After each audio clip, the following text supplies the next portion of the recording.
de ce dialogue politique. Et il y a également le dialogue sur d'autres domaines, sur la jeunesse, sur le secteur privé, l'économie, etc. À l'issue de tout cela, ça a été un dialogue vraiment inclusif parce qu'il y avait l'opposition, le pouvoir, la société civile, comme je l'ai dit précédemment, mais également la Sénat, etc. Et à l'issue de cela,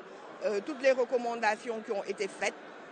sont aujourd'hui en séance extraordinaire à l'Assemblée nationale. Donc ça a été ouvert, comme vous avez pu le constater par le président, à la suite de quoi c'est la conférence des leaders qui est en train de se réunir pour discuter sur tout ce que contiennent les lois proposées. Et à l'issue de cela, les différents groupes parlementaires vont se réunir et voir comment et dans quelle mesure voter la loi, ou peut-être pas pour certains groupes, mais en tout état de cause, pour qu'en plénière, nous puissions avoir un consensus ou bien voir s'il faut voter ou pas les lois qui ont été proposées. Mais bon, en général, pour ceux qui ont été partie prenante du dialogue national, je suis certaine que les projets de loi vont être votés. ñun ñu ngi ak honorable député Nafissatou Diallo bu PDS bokk groupe parlementaire bu wàllu lan lañ mën a jàpp ci bésu tey ji par rapport ak ouverture bi session extraordinaire. waaw salaamaaleykum xam nga dañu dem dialogue national boo xamante ni président Macky Sall moo ko initié te dialogue ba mu amoon pàcc yu bëre mu amoon jeunesse mu amoon économie mu amoon yeneen pàcc mais xam nga dialogue politique bi moo gën a fës ndax ñun politiciens yi dañu xaw a bëri bruit bi ñu demee ci dialogue boobu il y avait toutes les parties prenantes, il y avait l'opposition, il y avait les non alignés, la majorité, la société civile, la Sénat ñëpp a nga fa woon, organisation féminine ñu daal di tënk ay recommandations yoo xamante ni jébbal nañ ko président de la République. léegi ci recommandation yooyu la ñu wax ay ñu ko war a liggéey ñu liggéey ay projet de loi pour indi ko Assemblée nationale ay loi léegi bi bokkoon na ci ban ci bésu tey ban nañu bëgg a amal ouverture bi ñu bëgg a amal concernant modification code électoral bi ak révision de la constitution ci article 87. tey convoqué wuñ ñu pour ay article 87 dañ ñu convoqué à l'issue du dialogue national. Donc attention, woowuñu ñu pour awale quelconque loi, ça c'est de la manipulation sur quoi que ce soit. Parce que bu ñu paree loolu ñoom dañuy dem ci kaw ñu ngi conférence des leaders ñu teg tous les projets de loi lépp lu ñu proposé li pouvoir bi liggéey dañ koy proposé foofu conférence des leaders yi dañu am mandat. Par exemple ñun suñu président groupe mi ngi fa dafa am mandat bu ñu demee am na nag recommandation dialogue yi ñun day gëm nañu suñu président groupe dina ko waxal foofu dina ko dëggal foofu. dafa nar a doon seen position. non loolu moom mënaguma la ko wax bu génnee dina ko wax mais ñun daal mënuñu nekk ca dialogue ba recommandation yu génn ci dialogue bi ñun bu ñëwee fii dañ koy voter mais évidemment. amul dissolution bi. ban dissolution. article 87. lan nga ci jàngat yow. li ñu jàpp mooy 2 ans après taxawaayu assemblée bi ci la ñu war a mën a jublu ci dissolution bi mais amaguñu ñaari at li ni mel ndax nit ñi war nañ cee rafet njort ndax ñu ngi leen di jiiñ lu nu mel ni deal ak li ngeen bëgg waaj pour écarter ñenn ñi pour rétablir ñenn ñi. xanaa ñooñu ñu écarter 2019 ba ñuy dem wuyu ji PDS wuyu ji xanaa dañ doon deal contre Karim Wade xam nga wax bu ñaaw ñun taluñu ces débats de bas étage et je demande à la presse d'élever le débat. Aujourd'hui, on a est élevé, mais quand le débat est suscité par certains de vos collègues d'hommes politiques, vous allez terminer. Laissez-moi terminer et vous me reposez une question. Si aujourd'hui la dissolution de l'Assemblée nationale, et vous verrez s'il y a un projet de loi sur cette question, si effectivement ça existe, vous saurez que nous, sans état d'âme, on dira notre position, nous du Parti démocratique sénégalais, en fonction de ce qui est contenu dans cette loi-là. Nous n'avons ni peur, nous n'avons aucune crainte à assumer nos positions comme nous l'avons toujours fait depuis 1974. Nous n'avons de leçons à recevoir de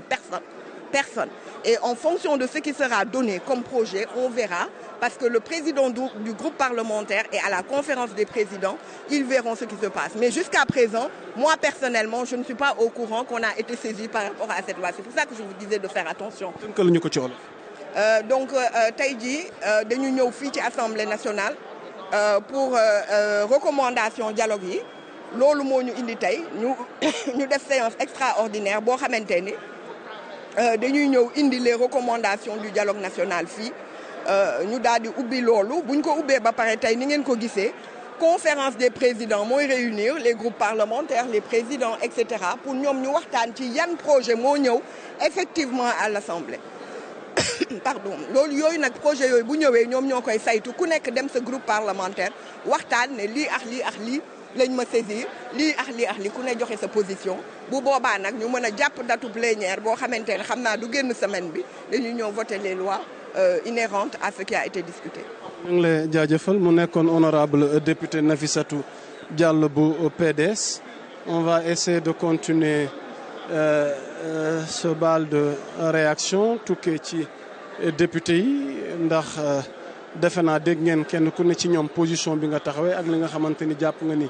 moom nga war a mën a leeral par rapport à la situation. On va essayer d'avoir une réaction venant du côté de la coalition Benno Bokk Yaakaar bu nu ko amee tamit dina baax wax kon ñu xaarandi tuuti le temps nu am une réaction concernant li nga xamante ni nii moom mooy bile situation bi fi am. Donc à titre de rappel pour ceux qui nous suivent, nous rappelons qu'aujourd'hui c'est juste l'ouverture de la session.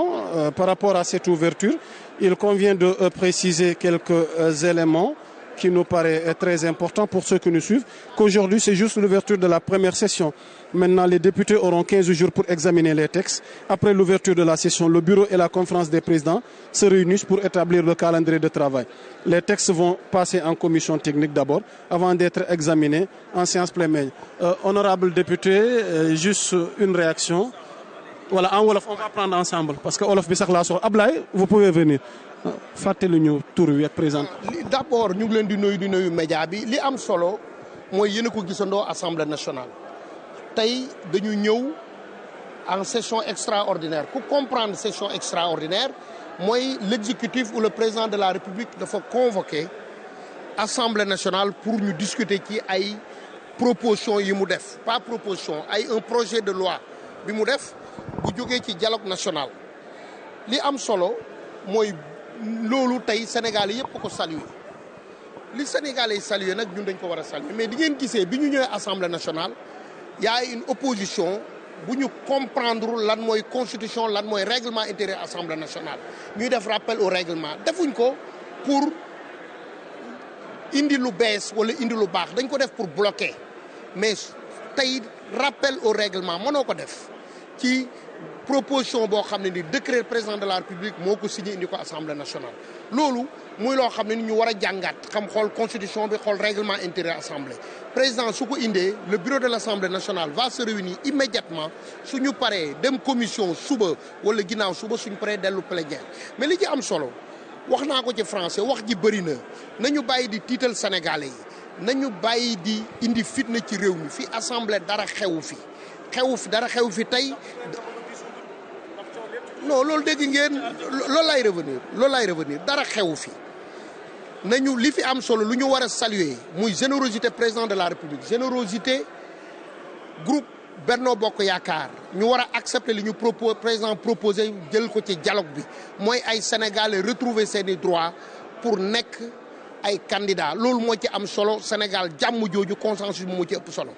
quant à l'article 87 ñiy wax mais dégg ngeen Omar Youm démb li ñu wax lépp la ñuy discuter ci dialogue bi li ñu d'accordul nga xam ne ñëpp wax nañ ne d'accord nañ ci dinañ ko indi lépp lu ñu d'accordul rek muy pepp rek président de la république tey kenn mënul yàq daram li mu def Sénégal wéy bi mu fi am. écarter ñenn ñi tamit rétablir ñenn ñi écarter ñenn ñi ndax lu mel ni Pastef dañoo jàpp ni maanaam da ngeen bëgg a écarter kii di Ousmane Sonko rétablir ñeneen ñi nga xamante ne ay naataangam yu bokk ci politique la. xam nga ñun nekkuñu fii ñun duñu justice mooy juger ay nit. mooy condamné ay nit su ba ju pare président li ko yoon may lam ci waroon def na ko muy grâce li ci des ci dialogue national la jógee je pense que ñiy wax ne dañ leen beddi seen place mu ngi woon ci dialogue bi la ñu waroon wax ñu wax ko ñun fii liñ fiy wax mooy li Sénégal yi bëgg Sénégal nangu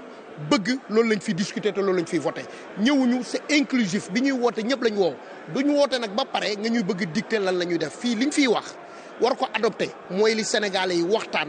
plus de centaines d'organisations civiles et politiques waxtaan loolu la ñu adopté fii ci assemblée nationale ñeneen ñi nag comme ni nga ko waxee wax la ñu mëne nañu continuer seen wax ñun ñuy jëf di jëf loolu laa amoon di wax ci loolu merci beaucoup. keneen gaay tur bi. C'est l'honorable président Ali Mané. jërëjëf honorable ñu ngi lay jaajëfal voilà.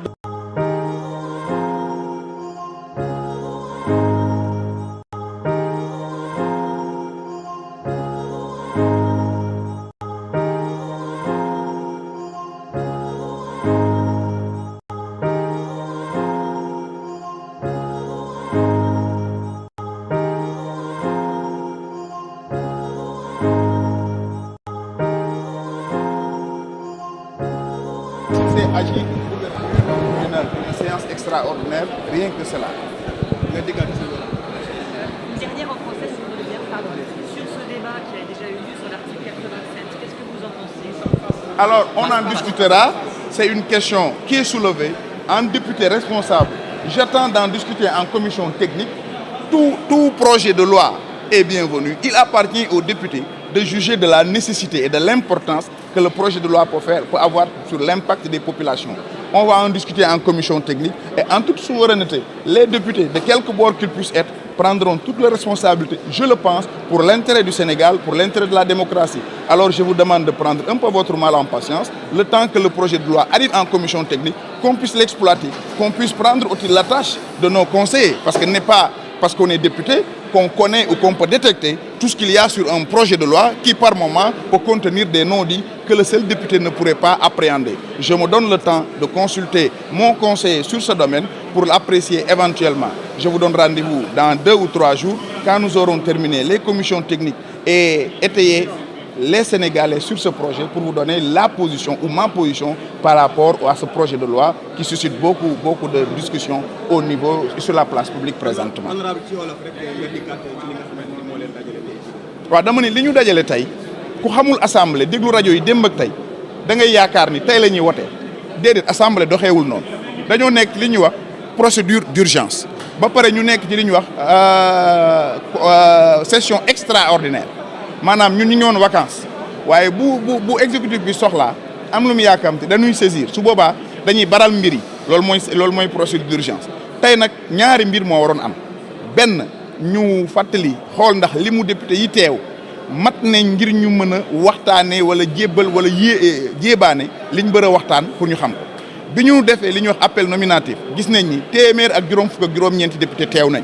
kon boog jot na yoon maye na suñu règlement intérieur nangu na ñu mën a waxtaanee après président assemblée jukki di fi ñëw ci li nga xam ne ni jógee na ci exécutif bi ci li projet de loi yu ñu war a waxtaanee bi mu paree mu tëj session bi waaye comme dañ koy baral ci saa si mu convoqué li ñuy wax conférence des présidents ñoom rek ñoo mën a waxtaanee li ñu war a waxtaanee andi ko assemblée ak ban programme la ñuy def planning pour commission technique suñu waxtaanee commission technique ba pare daal di ñëw ko plénière daal di ko waxtaanee waat wote ko ci kanam taskatu xibaar yi ci kanam sénégalais yëpp kon loolu moo doon solo bésu tey bi wute naag li nit ñi di wax yaakaar ne tey la ñuy wote tey kenn wotewul dañ doon ubbi rek. xam nga député buy wax war na di wax lu mu xam ak lu mu mën doon député taxul nga xam loi balaa ngay wax man boobu teel a wax lu mu yees teel a weddi sa bopp gën koo bon dama waxte aw ma ci lu ma leer jot naa ko dinaa wax ak samay conseiller parce que am naa spécial xam ne ci laa ñuy waxtaan ak ñoom balaa may dem commission technique li ma yaakaar ni baax na ci